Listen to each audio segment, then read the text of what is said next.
Salut! Sais-tu qu'en 2007, Spider-Man et les 4 Fantastiques se sont alliés contre une invasion extraterrestre de la Terre? Et oui, voici une nouvelle histoire du tisseur et de la fantastique famille. Alors que Spider-Man se chamaille dans New York avec l'homme improbable, un vaisseau spatial se pose sur Central Park. Lorsqu'ils arrivent sur place, ils tombent nez à nez avec Imperator en train de bidouiller une technologie avancée. C'est alors qu'un hologramme apparaît et annonce que la Terre a été désignée pour être hôte du peuple Ashmoj. Mais en fait, c'est plutôt les humains qui deviennent hôtes de ces parasites. L'homme improbable essaie d'arrêter Imperator qui se désigne lui-même comme un simple intermédiaire des Ashmoj, mais il se fait éliminer. Spidey se rend alors au QG des 4 Fantastiques pour leur demander de l'aide. Ces derniers se rendent à Central Park et se rendent très vite compte qu'Imperator est intouchable.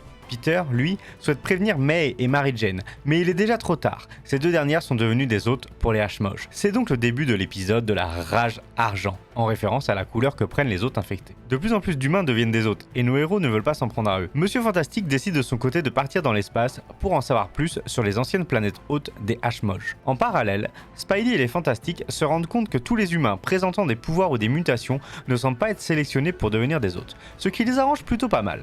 Mais certaines grandes figures comme Captain America sont-elles bien devenues des Ashmoj? Imperator décide d'employer la force pour mettre à l'écart les humains non hybrides, ceux qui ne sont pas devenus des hôtes.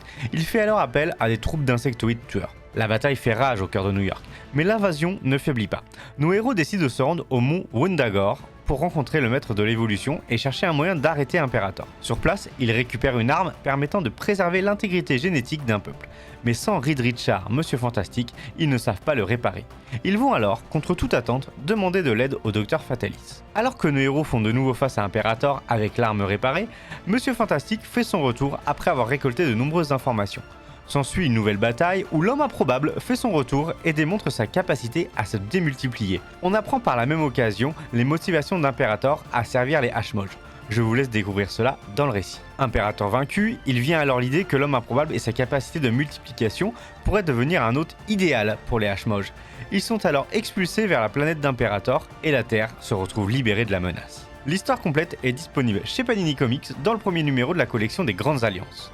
Si tu veux en savoir plus sur un sujet, n'hésite pas à le dire en commentaire. On se retrouve tous les lundis, mercredis et vendredis sur TikTok pour une nouvelle vidéo et le mardi et jeudi sur Instagram. Surtout, n'hésitez pas à vous abonner. Je vous dis à très bientôt.